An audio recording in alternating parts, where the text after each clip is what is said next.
नमस्कार दोस्तों, मैं गौरव और एजुकेशन चैनल में एक बार फिर से आपका स्वागत करता हूं। दोस्तों, आज की हमारी जूनियर एडिट साइंस की 20वीं क्लास है।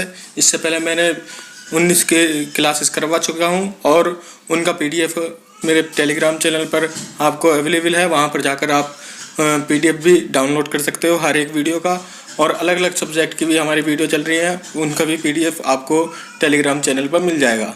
दोस्तों, आज का हमारा टॉपिक है हीट एंड टेम्परेचर। तो इससे रिलेटेड जितने भी विभिन्न परीक्षाओं में आए हुए क्वेश्चन हैं, इंपॉर्टेंट क्वेश्चन जो भी हैं, वो सभी मैंने यहाँ पर कवर किए हैं।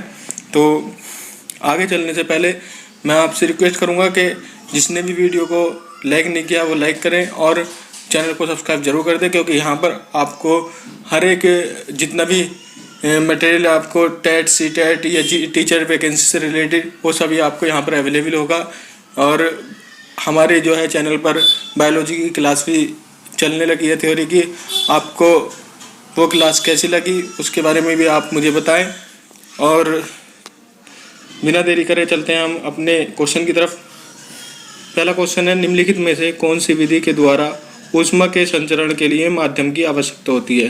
तो किस विधि के द्वारा होती है? ये विकिरण के द्वारा होती है। ऑप्शन नंबर 20 का बिल्कुल सही आंसर होगा। अगले क्वेश्चन की तरफ चलते हैं। अगला क्वेश्चन है, बादल रहित रातों वाले आकाश की अपेक्षा बादल छाए रहने वाले रातें अधिक गर्म होती हैं। क्यों होती हैं? क्योंकि बादल जो होते हैं ये कुचालक की भांति होते हैं। ऑप्शन नंबर ए इसका बिल्कुल सही आंसर होगा। अगले क्वेश्चन की तरफ चलते हैं। अगला क्वेश्चन है, खाना पकाने के बर्तन के लिए सर्वोत्तम पदार्थ वह होगा जिसके लिए विशिष्ट ऊष्मा तथा ऊष्मा चालकता के मान क्रम से होंगे। तो क्या क्या होंगे? अगर जो विशिष्ट ऊष्मा निम्न हो और ऊष्मा चालकता अधिक हो, ये ऑप्शन नंबर ए इसका बिल्कुल सही आंसर होगा। अगले क्वेश्चन की तरफ चलते हैं। वह काल्पनिक ताप जिस पर गैसों का आयतन शून्य हो जाए का मान है। तो वह काल्पनिक ताप क्या होगा? -273 डिग्री सेंटीग्रेड होगा। ऑप्शन नंबर 20 का बिल्कुल सही आंसर होगा। अगले क्वेश्चन की तरफ चलते हैं। निम्नलिखित में से ऊष्मा के कुचालकों का समूह चुनिए। तो ऊष्मा के कुचालक का समूह जो है वह है वायु, लकड़ी और प्लास्टिक। ऑप्शन नंबर ए इसका बिल्कुल सही आंसर होगा। अगले क्वेश्चन की तरफ चलते हैं। रेखीय प्रसार गुणांक, क्षेत्रीय प्रसार गुणांक तथा आयतन प्रसार गुणांक में क्या संबंध है? तो इसमें जो संबंध होता है 1:2:3 का अनुपात होता है। ऑप्शन नंबर ए इसका बिल्कुल सही आंसर होगा।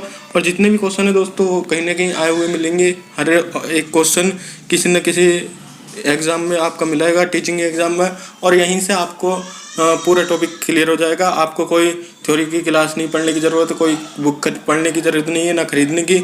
मैं जितने भी क्वेश्चन ला रहा हूँ बहुत बेस्ट बुक के हैं और प्रीवियस ईयर में आए हुए क्वेश्चन हैं। ठीक है।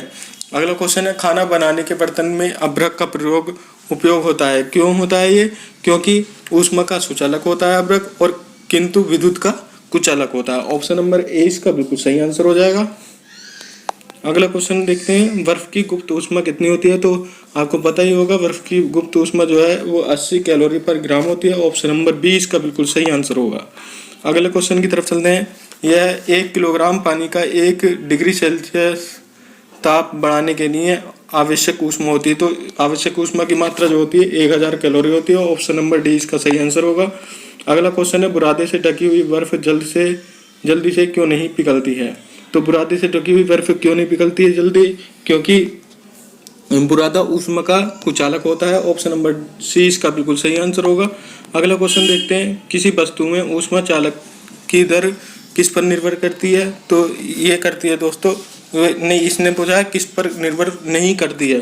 ये ध्यान से पढ़ लेना, मैं भी छोड़ गया था। और अधिकतर बच्चों के साथ ये होता है, क्योंकि जल्दबाजी में वहाँ पर जब हम बैठते हैं एग्जामिनेशन हॉल में तो जल्दबाजी में पूरा क्वेश्चन नहीं पढ़ पाते हैं, और अधिकतर ऐसे क्वेश्चन मैक्सिमम 90% लोग गलत करके आते हैं।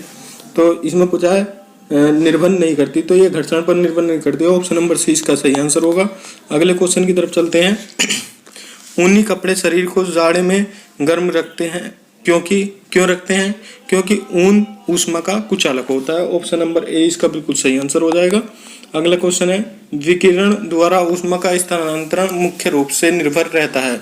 तो किस पर निर्भर रहता है? ये रहता है इसके तापमान पर सही है, पिंड की प्रकृति पर सही है, इसकी पृष्ठ के पृष्ठ के विस्तार एवं प्रकार पर, ये विषय है। तो उपरोक्त सभी इसका आंसर हो जाएगा ऑप्शन नंबर डी इसका सही आंसर।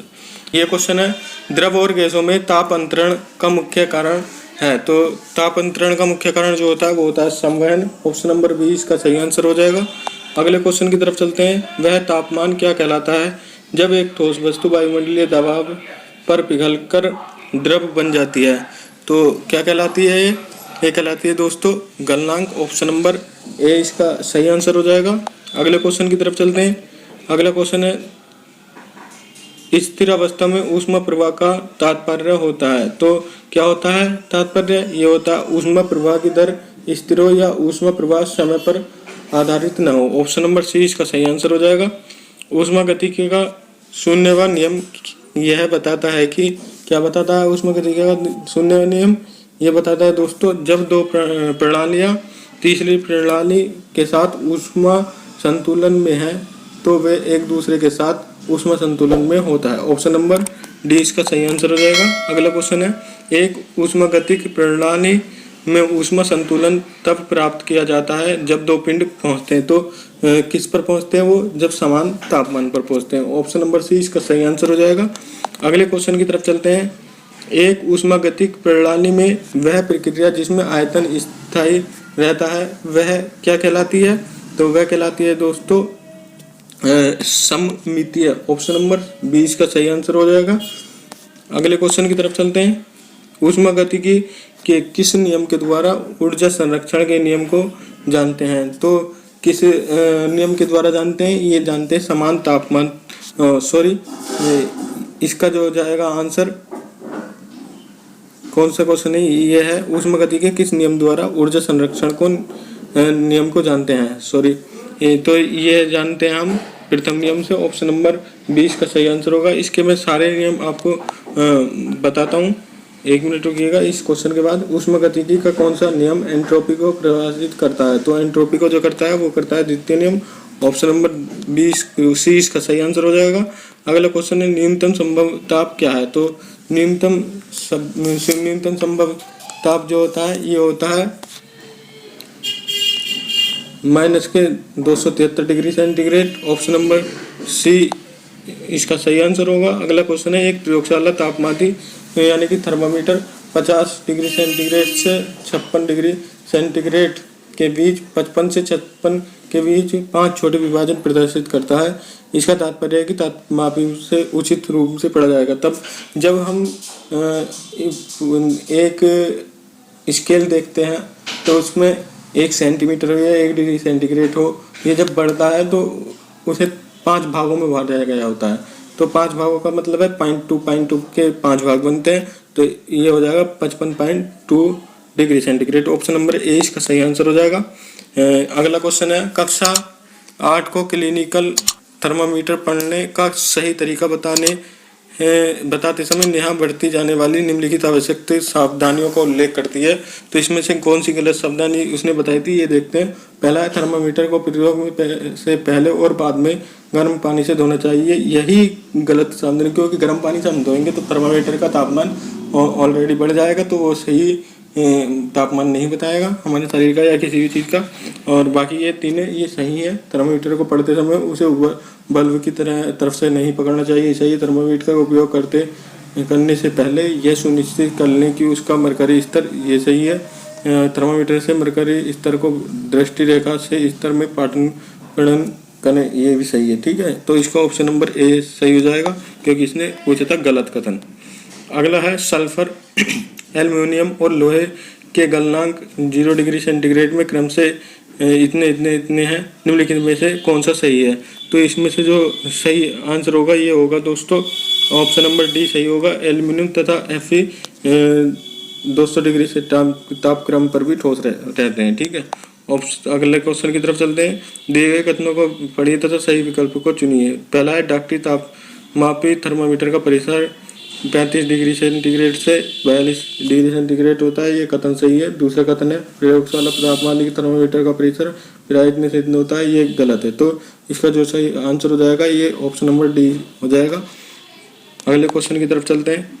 अगला क्वेश्चन है, निकाय के ताप में परिवर्तन 50 डिग्री सेंटीग्रेड है, केल्विन स्केल पर ताप में परिवर्तन है तो केल्विन स्केल पर कितना होगा? ये होगा 50 केल्विन। ऑप्शन नंबर ए इसका सही आंसर होगा। अगले क्वेश्चन की तरफ चलते हैं। प्रेशर कुकर के अंदर का उच्चतम ताप निर्भर करेगा, तो किस पर निर्भर करेगा? ये करेगा दोस्तों ऊपर के छेद का क्षेत्रफल व उस पर रखा गया वजन पर निर्भर करता है। अगले क्वेश्चन की तरफ चलते हैं। जल का अधिकतम घनत्व कितना होता है? तो जल का अधिकतम घनत्व होता है 277 केल्विन पर। ऑप्शन नंबर 20 का सही आंसर हो जाएगा। अगला क्वेश्चन है, यदि एक द्रव को 70 डिग्री सेंटीग्रेड से 60 डिग्री सेंटीग्रेड तक ठंडा होने में 5 मिनट का समय लगता है, तो उस द्रव को 60 से 50 डिग्री तक समय लगेगा। तो ये क्वेश्चन मैक्सिमम लोग गलत करके आते हैं, क्योंकि ये सोचते हैं कि जब 70 से 60 तक 5 मिनट लगा तो 60 से 50 तक लाने में और भी कम समय लगेगा, लेकिन 5 मिनट से अधिक समय लगेगा। क्यों लगेगा ये जान लो। क्योंकि ये जो है तापमान कम होने पर ऊष्मीय ऊर्जा का प्रसार घट जाता है। ठीक है, अगले क्वेश्चन की तरफ चलते हैं। पर्वतीय क्षेत्रों में जल का क्वथनांक क्या है? तो पर्वतीय क्षेत्रों में जल का क्वथनांक होता है जितना समुद्र तल पर होता है उससे कम होता है। ठीक है, ऑप्शन नंबर 20 का सही आंसर हो जाएगा। अगला क्वेश्चन है, मानव शरीर का ताप सेल्सियस पैमाने और फ़ारेनहाइट मापक्रम पर क्या होगा? तो क्या होगा? ये होता है दोस्तों 37 डिग्री सेंटीग्रेड जो है सेल्सियस पैमाने पर होता है। 98.6 डिग्री फ़ारेनहाइट होता है फ़ारेनहाइट मापक्रम पर। ऑप्शन नंबर है इसका बिल्कुल सही आंसर हो जाएगा। अगला क्वेश्चन है, 0 डिग्री सेंटीग्रेड कितने डिग्री फ़ारेनहाइट के बराबर है? तो ये होता है दोस्तों 32 डिग्री फ़ारेनहाइट के। ऑप्शन नंबर डी इसका सही आंसर हो जाएगा। ये छोटे छोटे क्वेश्चन है, याद रहने चाहिए। ये कहीं ना कहीं पहुंच लेता है, टीचिंग से भी अलग भी काफ़ी बार पूछे जा चुके हैं। अगला क्वेश्चन है, सेंटीग्रेड जो तापमान के माप का यूनिट है निम्नलिखित में से किस पर नामित है? तो ये किस पर नामित है? यह एंडर्स सेल्सियस पर। ऑप्शन नंबर डी इसका सही आंसर है। अगला क्वेश्चन है, सेल्सियस से केल्विन पैमाने पर तापमान को बढ़ाने के लिए आपको निम्न में से क्या करना होगा? तो हमें क्या करना होगा? हमें करना होगा दिए गए तापमान में 273 जोड़ दें तो आपको तापमान जो है सेल्सियस से केल्विन में बढ़ जाएगा। 273 जोड़ दें। ऑप्शन नंबर 20 का सही आंसर होगा। Option number B. अगला क्वेश्चन है और ये वीडियो का लास्ट क्वेश्चन है, उस तापमान का मान कितना होगा जो मानव शरीर में सामान्य माना जाता है? तो मानव शरीर में सामान्य ताप कितना माना जाता है? ये माना जाता है दोस्तों 98 डिग्री फ़ारेनहाइट, अगर जो फ़ारेनहाइट में पूछ रहा है, और अगर जो सेल्सियस में पूछ रहा है तो 37 डिग्री फ़ारेनहाइट। ठीक है, ऑप्शन नंबर सी इसका सही आंसर हो जाएगा। दोस्तों अगर आपको वीडियो पसंद आई हो तो इसे लाइक ज़रूर करें और अपने साथियों तक शेयर करें, ताकि वो भी वीडियो का फ़ायदा उठा सकें।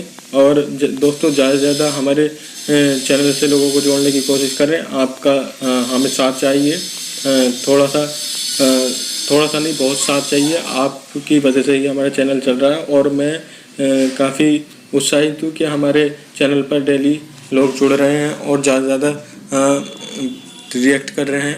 मुझे अच्छा लगता है जब मेरी वीडियो पर लोग लाइक करते हैं तो। और दोस्तों मैं आपसे वादा करता हूँ जितने भी आपका सिलेबस है जूनियर एडी साइंस का वो मैं पूरा करवाऊँगा। सिलेबस एक एक टॉपिक सिलेबस के क्लियर कराऊँगा और हर एक सब्जेक्ट कराऊँगा।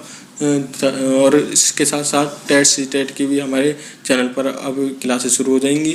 तो अपने जितने भी साथी लोग हैं, दोस्त हैं, उन्हें जोड़ें और ज़्यादा से ज़्यादा व्हाट्सएप ग्रुप में इसे शेयर करें, ताकि जल्दी से जल्दी मैं 1000 सब्सक्राइबर पूरे होने पर आपको लाइव क्लासेस शुरू कर सकूं। तो मिलते हैं अगली वीडियो पर, तब तक के लिए नमस्कार, जय हिंद।